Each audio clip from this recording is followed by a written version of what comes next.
What's up, ladies and gentlemen? Welcome to another exciting episode of Talk Inside the Ring. Ladies and gentlemen, with the ref in the corner, let's ring that bell because it is time to talk about some Impact Wrestling. Now, whenever you have a wrestling company, you need a few certain things to make it work. First of all, you need the wrestlers. Second of all, you need the ring. Third of all, you need match types. You need matches, and that's what we're going to be talking about today. Impact Wrestling's various match types that made them different from the WWE, that set them apart from every other wrestling company. So, Impact Wrestling's match types. Now, there was a lot of things that made Impact Wrestling different. The ring itself, the six-sided ring, and TNA did not wait. They freaking milked that thing. With the six-sided ring, we got their usual steel cage match, but it was known as the six sides of steel. But what was very different about it, and it was actually the very first ever steel cage match I seen in TNA, was it was a match between Kurt Angle and the Monster Abyss for the TNA World Championship. And they said that it was a submission match, and I was like, holy crap, TNA only does steel cage matches and they're submission matches. I thought that was so interesting. Now, that wasn't the case, but it was a very special occasion, and TNA did this a lot. They actually added different stipulations already to their gimmick matches. I thought that was very interesting. Like I said in my previous video before, when you had Jeff Hardy going against Raven at Lockdown in a steel caged table match. I thought that was very innovative, very creative. It was very interesting. Yes, it was a gimmick match, but it was a new flavor. It was a new take on something, and I enjoyed it. And also, TNA has their own version of War Games, you could pretty much say, called Lethal Lockdown. It takes place every year at Lockdown, where you have two teams of, I believe, 5 to 6 people, and you have either the good guys, one team has the advantage and the other team doesn't. And the match doesn't officially start until every single person is in the ring, and then they drop the ceiling down that has the weapons. That is something that I have always enjoyed. I thought it was interesting with the teams. The very first one I ever saw was between Team Cage and Team Tomko at Lockdown 2008. Great way to implicate the steel cage and to make it different and to make it seem very innovative and just added something brand new. I love Six Sides of Steel. Great match type. Next, we're going to, I guess you could classify their version of WWE's Money in the Bank, you could say, but also at the same time, not really. But Feast or Fire. This was a match that took place every single year at a pay-per-view called Final Resolution. And it was the combination, pretty much, of basically Money in the Bank and a pole match, because we all know Vince Russo loved the pole match. And I'm not going to say much more about Vince Russo because I do not want Jim Cornette someday saying he can't wait to piss on my grave. Anyways, so Feast or Fire. This was a match where you had four briefcases. One had a shot at the TNA World Heavyweight Championship. One had a shot at the X Division Championship. One had the Tag Team Championships. And then one had a pink slip, which I thought was weird because, almost everybody had a chance of being fired once a year. But this was, I feel like, a very interesting way. And not only was it for the World Championship, but they did it for the other titles. I think that is something that they should do more often. Have Money in the Bank be a pay-per-view that not only has the briefcases for the men and the women, but do it for different titles. Maybe do it for the tag teams, or have that spread out throughout the weeks before the pay-per-view or something like that. But I just loved this idea. I was like, okay, they're giving more insight and they're shining more on the other championships instead of just the World Championship. I thought that was very innovative, and they always did this thing after the pay-per-view, the Thursday night afterwards, where you would actually get to look and see. It was basically Deal or No Deal, where you got to see what was inside the briefcase. You had Jeremy Borash going up to the winners, and okay, let's see what you got. Oh, you got a shot at the World Heavyweight Championship. So, very creative idea. Even though it is on a pole match, I enjoy it for what it is, and it's their take on Money in the Bank, basically.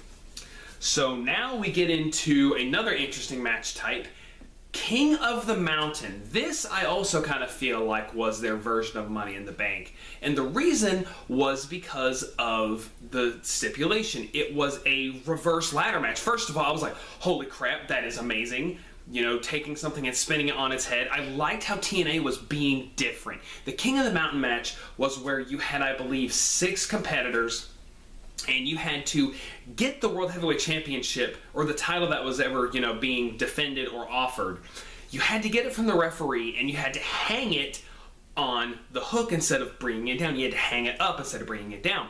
But you couldn't just go to the ref and get the belt. You had to become eligible. And how you did that was you either pinned or submitted somebody, and whoever got pinned or submitted, they had to go to the penalty box, removing them from the match for 2 minutes, I believe. It was either 2 or 5 minutes, one of those two.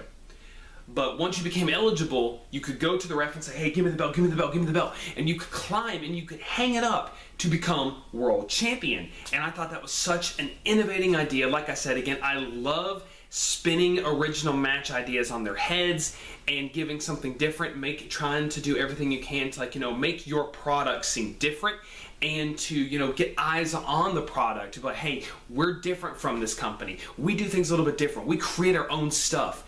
It was original, and it was just innovative, and it created some good stars from the fact that Kurt Angle was practically TNA's very first ever World Heavyweight Champion, to Samoa Joe being the very first ever person to walk in King of the Mountain and to walk out King of the Mountain World Heavyweight Champion, because whoever usually entered King of the Mountain, they never walked out as World Champion. So you got that going for it, and they also did it for the X Division Championship as well. That was also very innovative, the fact that they were giving more spotlight to the mid-card title. And that's another thing that they also did with the X Division eventually. They had the X Division Championship basically be, you could cash this in for a shot at the World Heavyweight Championship, kind of making it like their Intercontinental Championship and actually making the belt mean something. So, just a little history lesson on that. Next, we come to the big one, the granddaddy of them all, Impact Wrestling's brainchild, the Ultimate X match. Now, what made this match so innovative and so original was it was their take, once again, their take kind of on a ladder match, where instead of you having to climb a ladder to bring a championship belt down, you had to climb the turnbuckle, and you had to jump onto these cables. That's right, cables. And you had to basically make your way to the center of the ring, and you had to pull either the championship, which it was usually the X Division Championship or the Tag Team Championships that were hanging in the center, or the X, which usually symbolized a contract for a shot at the X Division or the Tag Team Championship. Or even they just did the X Division Champion. They just did the Ultimate X match for the Women's Championship. That's the very first time they've ever done that. So I thought that was very innovative as well. And that's another thing. TNA was not afraid to bring women into certain matches that men would do. They weren't afraid to put women in hardcore matches. They weren't afraid to put women in ladder matches, or even now Ultimate X matches, or steel cage matches. TNA was doing everything it could to make itself very different. And not only that, but they took the scaffold match, like where people would fight on a scaffold, they took that and they actually made it into another version of Ultimate X, kind of called Elevation X, where the only way to win was to climb the X and fight your opponent on top, and whoever pushed their opponent off won the match. They decided to one day trade the cables for the scaffold, and I thought that was a very innovative idea. It was something different, instead of you having to shimmy or, put your legs and your arms on top of the cable and make your way to the center. You had to basically parkour your way to the X.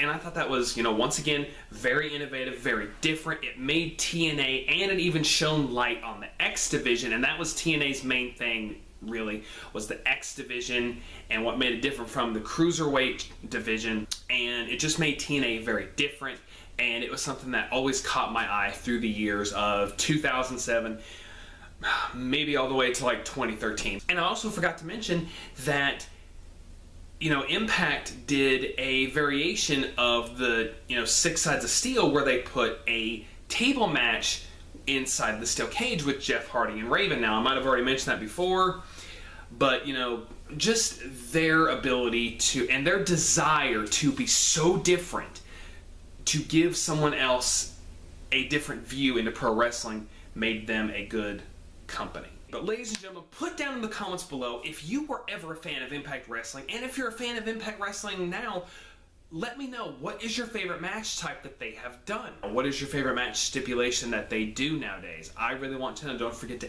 elbow that like button, spear the subscribe button, ladies and gentlemen. And I hope you all had a Merry Christmas, because now we're gonna get ready for summer. Have a good day, guys, and I'll see you on another exciting episode. Talk Inside the Ring. And maybe you can get yourself a shot at this or that championship. I'll take on all comers, ladies and gentlemen. Have a good night.